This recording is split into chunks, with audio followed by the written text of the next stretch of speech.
आडेली गावातील आंबेडकर नगरातील नागरिकांचे जगणे सध्या पाण्यासाठीच्या वणवणीत चालले आहे। गावातील मुख्य विहिरीचे डागडुजीचे काम मागील वर्षी सुरू झाले, पण ते अजूनही अपूर्णच आहे। नळ योजना नावालाच असून उन्हाळ्यात थेंबभर पाणी मिळत नाही। दुसरी विहीरही कोरडी पडल्यानं महिला, लहान मुले आणि ज्येष्ठ नागरिकांना पहाटेपासून पाण्यासाठी दूरवर पायपीट करावी लागत आहे। परिस्थिती एवढी बिकट आहे की उन्हाच्या तडाख्यात गरिबांना पिण्याचे पाणी विकत घेण्याची वेळ आली आहे। गेल्या वर्षी पावसाळ्याचे कारण देऊन काम थांबवले आणि यंदा उन्हाळा संपत आला तरी प्रशासनानं डोळे उघडले नाही। आता पावसाळा तोंडावर आल्यानं हे काम पुन्हा रखडणार का, असा संतप्त सवाल गावकरी विचारत आहेत। वाडीमध्ये पाण्याचा प्रॉब्लेम आहे, काय नक्की समस्या आहे सांगा?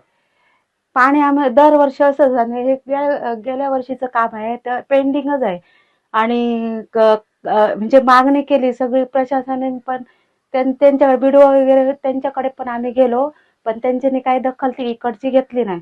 आणि हल्ली पण काहीतरी आमच्या मुलग्यांनी म्हणजे वाडीतील मुलांनी काहीतरी बोगस काम करत होते, ते त्यांना अडवलं।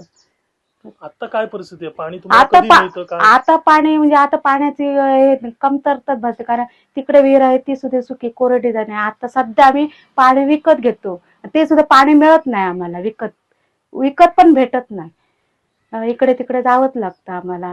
हे प्रशासनाच्या लक्षात यायला पाहिजे। हे महिला कुठे कुठे जाणार पाण्याला, असून सुद्धा हे असं काम पेंडिंग राहिलं आम्ही विहिरीचं। आम्हाला पाणी विकत घ्यावं लागतं, म्हणजे 1 किलोमीटरवर जावं लागतं आणि ते पण भेटलं तर पाण्याचं ते पण विकत, ते सांगतात आता संध्याकाळी या सकाळी या, असं आहे आमच्याकडे। आता ही इथे विहीर पाडली आहे, गेल्या वर्षी जायचं काम चालू होतं, या संदर्भात तुम्ही काय प्रशासनाकडे काय मागणी पुन्हा केली होती का? हा केलेली, पण ते आता काय आपली ह्यात घेत नाही ना, दखल घेत नाही तर कसं करणार आपण तरी। आणि आमची लहान लहान मुले आहे, घरं लागे आहेत, कधी कोणाचं काय हो सांगता येत नाही ना। माझ्या घरात तर 4 मुली आहेत। तुम्हाला आता पाणी कुठून मिळतं? पाणी आम्हाला विकत घ्यावं लागतं। पण ते कधी काय नळ कसं आणता तुम्ही? पायी डोकं म्हणजे हांडे कळशी घेऊन तसं आणावं लागतं। हे डॉक्टर बाबासाहेब आंबेडकर नगर आडेली या गावामध्ये जवळजवळ वाटलं तर या समाजामध्ये 40 घरं आहेत। आतापर्यंत 10-12 वर्षापूर्वी एवढी कंडिशन बेकार होती पाण्याची की पाणी मुबलक नसल्यामुळे आम्ही या ठिकाणी एक विहीर घेतली। ती विहीर सध्या कोरडी आहे, त्या ठिकाणी पाणी मिळत नाही आणि इथली जी पाण्याची व्यवस्था करावी लागते ते अक्षरशः आमचे जे ग्रामस्थ आहेत ते टेम्पोने पाणी आणतात। काही काही बायका पाणी विकत घेतात, त्याप्रमाणे चालत जाऊन तिकडून पाणी आणतात। त्यांची लहान मुलं आहेत, ते वेळ ऍडजस्ट करून ते पाणी सकाळी न वाटता पहाटेचे 2 वाजल्यापासून ती पाणी आपण त्या जे कोरडं विहीर आहे त्या ठिकाणी ते काढतात। आणि जर समजा पाणी नाही मिळालं तर सकाळी टेम्पोच्या माध्यमातून किंवा विकत आणून किंवा सायकलच्या माध्यमातून आमचे ग्रामस्थ ते पाणी सोय करून आपलं उदरनिर्वाह चालवतात। त्याचप्रमाणे गेल्या 2025 मध्ये शासनाने ही राठाची विहीर म्हणून या ठिकाणी प्रसिद्ध होती, ती राठाच्या विहिरीचा आम्ही प्रस्ताव केल्यानंतर ती विहीर मंजूर झाली। जवळजवळ अंदाजे मला वाटतं 10,75,000 असं अंदाजे ती रक्कम आहे आणि ते आता विहिरीचं गेल्या वर्षी काम सुरू झालं। गेल्या मे मध्ये अवकाळी पावसामुळे ती विहिरीचं काम बंद राहिलं, त्यामध्ये त्या जे ठेकेदार होते त्यांनी काम केलं नाही आणि आतापर्यंत वर्ष होतं। आम्ही बीडीओना गेल्या एप्रिलमध्ये लेखी निवेदन दिलं की सर आमची ही विहीर जवळजवळ वर्षभर बंद आहे आणि त्या विहिरीचं काम चालू नाही आणि आता ते तुम्ही चालू करतात का नाही फक्त आम्हाला सांगा। बीडीओ नंतर लगेच पाठवून त्या माणसाला विहिरीतलं पाणी वगैरे आहे ते विहिरीतलं पाणी होतं काढलं, 2 दिवस त्याने काम केलं, परत काम स्थगित केलं।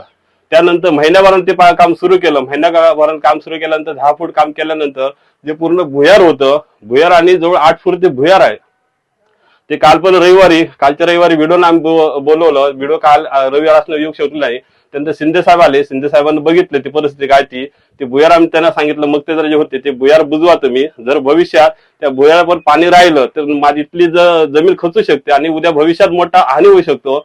आणि शासनाची एवढी निधी असताना हे काम वेळेत झालं नाहीच। आता पाऊस पडणार आणि नंतर परत आम्हाला पाण्यासाठी वणून करावं लागणार आणि तुम्ही जर बघू शकता हे शासनाने जे दिलेलं आहे ते बांधकाम करण्यासाठी दगड वगैरे, ते मला वाटतं का ते विहिरीच्या लायकीचे नाही, ते पण तुम्ही या माध्यमातून दाखवा। आणि आमची एक विनंती आहे शासनाला, जर हे एवढं निधी ह्या समाजासाठी खर्च करू शकता, तुम्हाला वेळेत काम का होत नाही हा पण आमचा एक शासनाशी सवाल आहे। आणि लवकरात लवकर त्यांनी हे आमची विहिरीचं काम करावं आणि आम्हाला पाण्याची पाणी मुबलक मिळेल याची त्यांनी सोय करावी, एवढंच आमचं आव्हान आहे. जवळजवळ 10-15 वर्ष प्रॉब्लेम आहे आमचा, म्हणजे पाणी मिळत नाही. पण नंतर ग्रामपंचायत माध्यमातून ही विहीर केली आणि त्या दुसरी जी विहीर आहे त्या ठिकाणी आम्ही 5 फूट गेल्यावर 2 वर्षापूर्वी 5 फूट रिंग बसवले आतमध्ये, पण पाणी त्यातला म्हणजे पाणी राहत नाही त्या ठिकाणी. आणि आता पण ती विहीर कोरडी आहे, तर आता पाणी समाजाला मिळत नाही. मागणी काय, आता हे जे काम सुरू झालेलं आहे हे आता विहिरीचे बांधकाम झालं आणि 25 मध्ये ही विहिरीचा सुरुवात झाली बांधकाम, आणि ते चारही बाजून जे भोगदे पडलेले आहेत, आम्ही शासनाला काय सांगितलं आणि कॉन्ट्रॅक्ट वाल्या शासनाच्या सोबत सरळ नेलं ऑफिसला की आमचे जे चारही बाजून भोगदे पडलेले आहेत ते भोगदे तुम्ही मातीने आणि हे काळेतर खडक घालून त्याचा सिमेंट वाळू घालून फिट करा आणि तुम्ही बांधकाम करा.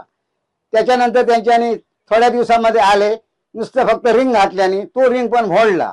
हे आता दुसरं रिंग आहे, दुसरी आणल्याने, आणि तो रिंग आता हा तिसरा रिंग चालू आहे. ह्या तिसरा रिंग घातल्याच्या नंतर आम्ही त्यांना सांगितलेलं, साहेबांना दाखवला हे जे काय भोगदे आहेत हे पूर्ण भरा. त्याने काही केलं नाही कॉन्ट्रॅक्ट वाल्याने. ते मशीनवर नुसते थोडंसं खटल्यासारखं, जसं फाउंडन आपण पिकावान खोदकाम करतो तशा प्रकारचा केल्या, आणि त्यांनी ते दगड लाव घेतले. पण ते दगड लावलेले की नाही, आम्ही त्यांना काल काय सांगितलं, हे तीनही थर आता पाडा. याचं कारण तुम्ही जर प्रत्यक्षात बघतालात काय भोगदे आहेत हे तुमका दिसतील, तर तसाच त्याने ठेवला. अद्याप काय काम करू, आज 2 दिवस तो काय आलेला नाही. आता काय परिस्थिती? आता परिस्थिती म्हणजे पाणीच नाही. आता बघा ना, प्रत्यक्षात इथंच पाणी नाही. आमच्या लोकांना पाणी, आता आमच्या दुसऱ्या मित्रांना उदय आडेकरने जे सांगितली वस्तुस्थिती ती खरोखर आहे. सायकलीने पाणी विकत आणतात, ट्रॅक्टरने, इतर गाड्याने, अधिक निरनिराळ्या प्रकारच्या वाहनातून विकत पैशाशिवाय कोण देत नाही, अशी परिस्थिती आज निर्माण झाली. आमची लहान मुलं, शालेय मुलं, आता पुन्हा शाळा सुरू झाली, आई बाप मुलांना शाळेत सोडायला जाणार की पाणी कुठे शोधाक जाणार, ही परिस्थिती आज निर्माण झाली. तर अशा प्रकारची परिस्थिती होऊ नये, कॉन्ट्रॅक्ट वाल्याक तुम्ही जास्तीत जास्त ताबडतोब येऊन हे काम विहिरीचा जलद, म्हणजे कमीत कमीत आज तारीख झाली 2, 12 ते 13 जून पर्यंत विहिरीचं काम पूर्ण करण्याची त्यांना हमी द्या, अशी आम्ही तुमच्या पत्रकारांशी विनंती करतो. आणि दुसरा मुद्दा म्हणजे 15 तारीखच्या पुढे जर गेला तर आज 18-19 तारीखला जोरदार पाऊस पडण्याची शक्यता आहे. शासन मान्य मान्सून पेपरला आलेला आहे, जाहीर झालेला आहे, आणि आमचा अंदाज 8 तारीखच्या नंतर पाऊस हा जूनचा इकडे पडतोच. तर अशा दृष्टिकोनातून हे काम जलद सुरळीत ताबडतोब विहिरीचं होणं गरजेचं आहे, एवढीच आमची विनंती, बाकी काही नाही.